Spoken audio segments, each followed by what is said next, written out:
warahmatullahi wabarakatuh. Oke, kali ini kita akan membahas tentang materi persamaan kuadrat Matematika kelas 9 SMP. Ya, langsung saja. Nah, ilmu tanpa amal adalah kegilaan dan amal tanpa ilmu adalah kesia-siaan. Oke, next kita masuk saja ke materinya, yaitu materi persamaan kuadrat. Nah, apa sih yang dimaksud dengan persamaan kuadrat? Persamaan kuadrat adalah suatu persamaan dengan pangkat tertinggi dari variabelnya adalah 2. Ya. Jadi, persamaan kuadrat ini adalah suatu persamaan yang pangkat tertinggi dari variabelnya adalah 2. Apa yang dimaksud dengan variabel ya? Nah, di sini variabel adalah suatu simbol yang menyatakan suatu bilangan yang belum diketahui nilainya. Jadi, variabel ini adalah simbol pengganti dari suatu bilangan yang nilainya belum kita ketahui. Nah, maksudnya bagaimana sih? Coba kita perhatikan bentuk umum dari persamaan kuadrat. Ini ya, bentuk umumnya adalah ax kuadrat plus bx plus c sama dengan 0. Coba perhatikan, karena dia namanya adalah persamaan, maka akan ada tanda sama dengan. Nah, karena dia persamaan kuadrat, maka persamaan ini pangkat tertinggi dari variabelnya adalah 2. Nah, pada bentuk umum ini, variabel yang dimaksud adalah variabel x. Ya, jadi x ini adalah suatu variabel dengan pangkat tertinggi dari x ini adalah 2. Kemudian, apa itu A, B, dan C-nya? Nah, A, B, dan C ini adalah bilangan real. Ya, perhatikan syaratnya. A, B, dan C bilangan real. Jadi kita bisa mengganti A, B, dan C ini dengan bilangan real. Kemudian syaratnya A ini tidak boleh sama dengan 0. Jadi A-nya tidak boleh 0. Kalau misalkan 0 berarti kan 0 dikali x kuadrat ya 0. Nah, berarti kalau 0 ini kan hilang. Jadinya pangkat tertinggi dari variabelnya adalah 1. Bx ini saja ya kan. Kemudian pangkat tertinggi dari x adalah 2. Jadi syarat dia disebut sebagai persamaan kuadrat ketika pangkat tertinggi dari x-nya adalah 2. Nah, kalau kita ingat kembali materi pada bentuk aljabar, A dan B di sini disebut sebagai koefisien. Kemudian C disebut sebagai konstanta. Apa itu koefisien? Koefisien adalah bilangan yang menempel dengan variabel. Ingat ya, kemudian konstanta adalah suatu bilangan yang berdiri sendiri. Nah, lalu kira-kira solusi dari persamaan kuadrat ini bagaimana ya? Nah, solusi dari persamaan kuadrat ini disebut dengan akar-akar persamaan kuadrat. Jadi, kalau kita ingin menentukan solusi atau penyelesaian dari persamaan kuadrat ini, kita harus mengetahui atau menentukan akar-akarnya. Apa sih akar-akar itu? Akar-akar adalah nilai dari variabelnya.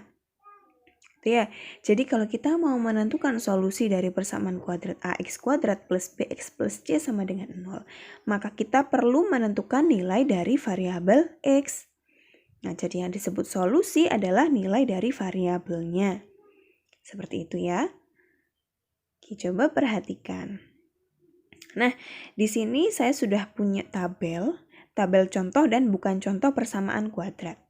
Nah, silakan dicermati terlebih dahulu. Ya, di sebelah kanan ini bukan contoh persamaan kuadrat dan yang di sebelah kiri adalah contoh persamaan kuadrat. Ya, lebih jelasnya seperti ini. Nah, coba perhatikan. Ya, saya perbesar terlebih dahulu. Oke. Nah, dia yang nomor 1 kita lihat ya. Kita abaikan dulu yang sebelah kanan. Oke, nomor 1. Persamaan kuadrat x kuadrat plus 6x plus 9 sama dengan 0 merupakan contoh dari persamaan kuadrat. Ini ya. Coba kita sambil mengingat lagi bentuk umumnya ya. Jadi bentuk umumnya saya taruh di atas ini. Ya. Ini bentuk umum tadi dari persamaan kuadrat. Nah, kenapa yang nomor 1 ini disebut sebagai contoh persamaan kuadrat? Berarti kan dia sudah memenuhi bentuk umum dari persamaan kuadrat. Ya, di sini A-nya 1, ya. Di depan X ini adalah bilangan 1, ya kan? 1X. Kenapa tidak dituliskan 1? Ya karena 1 kali X ya X, seperti itu ya. Jadi A-nya sama dengan 1. Kemudian B-nya di sini adalah 6. Ini B ya. Coba perhatikan. Di sini A-nya sama dengan 1. B-nya sama dengan 6. Kemudian C-nya berapa ya? C-nya di sini 9. Ini ya, C-nya 9. Nah, karena dia sudah memenuhi bentuk umum dari persamaan kuadrat, maka contoh yang nomor 1 ini adalah contoh persamaan kuadrat. Seperti itu. Nah, sekarang coba perhatikan yang nomor 2. Ya, coba perhatikan yang nomor 2. Saya hapus dulu. Oke, yang nomor 2, X kuadrat min 12X sama dengan 16. Ya, X kuadrat min 12X sama dengan 16. Nah, oke ya. Di sini X kuadrat min 12X sama dengan min 16. Nah, untuk kita bisa menentukan dia merupakan persamaan kuadrat atau bukan, kita ubah terlebih dahulu ke dalam bentuk umumnya. Nah, kalau di sini kan X kuadrat min 12X sama dengan min 16. Sedangkan kalau bentuk umumnya, dia C-nya itu berada di sebelah kiri tanda sama dengan. Berarti kita ubah dulu. C ini kita ganti ke sebelah sini ya. Jadi X kuadrat min 12X ini maksudnya plus ya. Negatif 16 kalau kita hilangkan jadinya positif 16 di sebelah kiri tanda sama dengan. Ya. Jadi ini maksudnya positif 16 sama dengan 0. Oke, ini ada salah ketik. Sepertinya punya salah ketik. Oke. Ini ya, ini tanda plus gitu ya. Nah, jadi X kuadrat min 12X plus 16 sama dengan 0. Nah, karena bentuk yang ini, yang bawah ini, yang warna merah ini sudah sesuai dengan bentuk umumnya, yaitu A-nya 1 ya, seperti tadi. B-nya berapa? B-nya min 12. Ya, C-nya berapa? C-nya 16. Nah, maka dia bisa disebut sebagai persamaan kuadrat. Next yang nomor 3.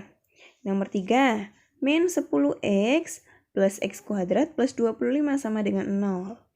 Nah, supaya lebih mudah untuk melihat dalam bentuk umumnya, kita ubah dulu posisinya. Ya, posisinya kan seperti ini tadi ya, AX kuadrat plus BX plus C sama dengan 0. Nah, maka X-nya ini kita taruh di depan jadi X kuadrat. Min 10X kita taruh di sini jadi min 10X. Kemudian 25-nya tetap di sini ya. Sorry, ini maksudnya positif juga. Plus gitu ya. Ini tanda plus. Plus 25 sama dengan 0. Nah, ini sudah sama dengan bentuk umumnya. Sehingga persamaan ini memiliki nilai A-nya 1, B-nya negatif 10, dan C-nya 25. Nah, sehingga persamaan nomor 3 ini bisa kita sebut sebagai persamaan kuadrat. Itu ya. Kemudian yang nomor 4. Nah, yang nomor 4 ini ada 2 dikali X min 4 sama dengan X dikali X plus 2. Nah, kalau kalian bertemu dengan persamaan yang seperti ini, kalian jabarkan terlebih dahulu. Ingat ya, ketika kita punya perkalian dan di dalamnya ini ada tanda kurung seperti ini, di dalamnya ini pengurangan atau penjumlahan, maka perkaliannya itu, kalau saya sebut itu perkalian mancur. Ya, jadi 2 dikali X, kemudian ditambah 2 dikali min 4. Gitu ya. 2 dikali X sama dengan 2X. 2 dikali min 4 sama dengan min 8. Gitu ya. Nah, sama dengannya tetap. Kemudian X dikali X sama dengan X kuadrat. X dikali 2 sama dengan 2X. Jadinya X kuadrat plus 2X. Nah, dari sini kita ubah ke dalam satu ruas saja ya. Kita ubah jadi dalam satu ruas. Jadi X ini kita ganti jadi negatif X kuadrat. Nah, kemudian di sini 2X, di sini juga 2X. Ini saling menghabiskan ya. Jadinya tinggal 0X. Kemudian negatif 8-nya tetap sama dengan 0. Sehingga bentuk ini sudah sesuai dengan bentuk umumnya. Gitu ya. Dengan A-nya negatif 1, B-nya 0, dan C-nya min 8. Nah, di sini B-nya 0. Boleh. Karena syaratnya kan yang tidak boleh itu A-nya yang sama dengan 0 ya. Di sini A-nya negatif 1. Jadi tetap dia bisa disebut sebagai persamaan kuadrat. gitu. Nah, yang nomor 5 juga sama. Nomor 5 ini sudah sesuai dengan bentuk umumnya ya. A-nya di sini 1, B-nya di sini negatif 1, dan C-nya 1. Gitu ya. Nomor 6 juga sama. A-nya 1, B-nya karena B menempel dengan X, di sini tidak ada X-nya berarti B-nya 0. Kemudian C-nya di sini min 25. Seperti itu ya. Jadi, kalau kalian mau menentukan apakah persamaan itu merupakan persamaan kuadrat, usahakan untuk mengubahnya ke dalam bentuk umum terlebih dahulu. Gitu ya. Nah, sekarang kita masuk ke bukan contoh persamaan kuadrat. Coba kalian perhatikan yang pertama. Di sini 5x min 6 sama dengan 7x plus 2. Kalau kita ubah ke dalam satu ruas saja, ini kan kalau kita perhatikan x-nya pangkat tertingginya cuma 1. Sedangkan kalau persamaan kuadrat syaratnya adalah pangkat tertinggi dari variabelnya adalah 2. Jadi dari sini sudah kelihatan bahwa persamaan ini bukan persamaan kuadrat. Itu ya. Kemudian yang nomor 2, ini juga sama. Nah, 2 dikali x min 5 ditambah 6x sama dengan 0. Kita kalikan dulu ya. Seperti tadi perkaliannya perkalian mancur, 2 dikali x, 2x. 2 dikali min 5, min 10. Itu ya. Kemudian plus 6x. Nah, sehingga di sini kalau kita selesaikan 2x ditambah 6x sama dengan 8x. Min 10-nya tetap. Nah, di sini 8x min 10 sama dengan 0 adalah bentuk lain dari persamaan yang di atas ini. Nah, karena pangkat tertingginya juga cuma 1, maka dia bukan disebut sebagai persamaan kuadrat. Gitu ya. Yang nomor 3 ini x pangkat 4 plus x pangkat 3 sama dengan 0. Dia bukan persamaan kuadrat karena pangkat tertinggi dari x-nya adalah 4. Ya. Jadi ini bukan disebut sebagai persamaan kuadrat. Nah, sekarang yang ini. 1 per x plus x min 1 sama dengan 6. Di sini pangkat tertinggi dari x-nya berapa? 1 ini ya. Sorry, ini salah ketik, ini 1. 1 per x ini kan kalau kita pada materi kemarin bilangan berpangkat, bisa kita tuliskan sebagai x pangkat min 1 ya. Jadi ini bisa kita ubah jadi x pangkat min 1 plus x min 1 sama dengan 6. Nah, di sini pangkat yang paling tinggi dari x-nya adalah 1. Ya, ini salah ketik. Jadi pangkat tertinggi dari x-nya 1 sehingga dia bukan disebut sebagai persamaan kuadrat. Nah, dua contoh yang terakhir juga sama. X plus 2 sama dengan 0, pangkat tertinggi dari x-nya 1. X min 2 sama dengan 10, pangkat tertinggi dari x-nya juga 1. Ya, jadi seperti itu penjelasannya. Jadi kita bisa menentukan apakah suatu persamaan merupakan persamaan kuadrat ketika kita bisa mengubahnya ke dalam bentuk umumnya. Kalau sudah memenuhi bentuk umum, maka dia contoh dari persamaan kuadrat. Tapi kalau dia bukan atau tidak sama dengan bentuk umumnya, maka dia bukan contoh persamaan kuadrat. Oke, kita next. Kemudian, bagaimana sih cara menentukan penyelesaian atau solusi dari persamaan kuadrat tadi? Nah, di sini ada 3 cara. Yang pertama, pemfaktoran. Yang kedua, melengkapi kuadrat sempurna. Dan yang ketiga adalah rumus kuadratik. Nah, selanjutnya kita akan membahas bagaimana menentukan solusi dari persamaan kuadrat atau akar-akar persamaan kuadrat dengan cara yang pertama, yaitu pemfaktoran. Ya. Nah, untuk pemfaktoran sendiri ada 2 macam. Yang pertama, pemfaktoran pada persamaan kuadrat yang memiliki bentuk x kuadrat plus bx plus c sama dengan 0. Di sini A-nya tidak saya tuliskan karena A-nya yang dimaksud adalah 1 ya bilangannya ya. Jadi bentuknya x kuadrat plus bx plus c sama dengan 0. Nah, untuk metode yang kedua, pemfaktoran yang kedua pada persamaan bentuk ax kuadrat plus bx plus c sama dengan 0. Jadi A-nya ini selain 1. Seperti itu ya. Nah, coba perhatikan. Pemfaktoran persamaan kuadrat dengan bentuk x kuadrat plus bx plus c sama dengan 0. Coba kalian perhatikan. Di sini ya, saya punya 2 suku, x plus 1 dan x plus 4. Ketika saya mengalihkan kedua suku ini, ya, maka hasilnya, coba perhatikan, Nah, coba perhatikan dulu. Ini kan perkaliannya kita ikut perkalian. Ya, seperti saya bilang tadi ya, perkalian mancur itu ya. Nah, coba perhatikan. X dikali X hasilnya adalah X kuadrat. Ya. X dikali 4 hasilnya adalah 4X. Kemudian kita ganti warna.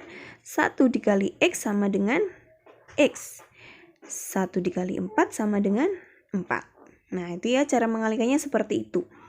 Nah, sehingga kan hasilnya ini ya. X pangkat 2 plus 4X plus X plus 4. Nah, kita sederhanakan. X pangkat 2-nya tetap. Ini ya yang sama. 4X ditambah X hasilnya adalah 5X. 4-nya tetap. Jadi, perkalian dari dua suku ini menghasilkan suatu bentuk seperti ini. X kuadrat plus 5X plus 4. Nah, ini juga bisa termasuk persamaan kuadrat itu ya. Jadi perkalian dua suku X plus 1 dan X plus 4 ini menghasilkan X kuadrat plus 5X plus 4. Nah, sekarang bagaimana sebaliknya? Kalau dari kanan ke kiri. Jadi dari bagaimana cara menentukan ini? Ini yang dimaksud faktor ya, pembaginya. X kuadrat plus 5X plus 4. Coba perhatikan. Nah, perhatikan tabel ini. Ini metode pemfaktoran. Coba perhatikan langkah-langkahnya. Yang pertama, X kuadrat plus 5X plus 4. Kita punya persamaan kuadrat seperti ini. X kuadrat plus 5X plus 4 sama dengan 0. Nah, ini suatu bentuk persamaan kuadrat. Nah, langkah yang kedua, X plus 1 dikali X plus 4 sama dengan 0. Nah, ini disebut sebagai faktor dari persamaan kuadrat yang ada di atas ini ya. Persamaan kuadrat ini ya, persamaan nomor 1 ini. Nah, kemudian ketika ada dua bilangan yang dikalikan hasilnya 0, maka salah satu atau kedua dari bilangan itu nilainya akan 0, ya kan? Contohnya kalau misalkan A kali B sama dengan 0, maka A-nya bisa 0 atau B-nya bisa 0, atau dua-duanya juga bisa 0. Nah, oleh karena itu pada langkah ketiga kita bisa menuliskan X plus 1 ini sama dengan 0 atau X plus 4 sama dengan 0. Seperti itu ya. Nah, karena X plus 1 sama dengan 0, maka X-nya sama dengan negatif 1. Di sini juga sama, karena X plus 4 sama dengan 0, maka X-nya sama dengan negatif 4. Nah, ini langkah keempat ini disebut sebagai akar-akar dari persamaan kuadrat yang di atas. Jadi X sama dengan min 1 atau X sama dengan min 4 adalah solusi dari persamaan kuadrat yang ada di atas ini. Itu ya, itu langkah-langkah pemfaktoran. Sekarang bagaimana sih kita bisa tahu langkah kedua ini? Bagaimana kita menentukan langkah kedua ini? Nah, kita lanjut ke video berikutnya. Sampai jumpa.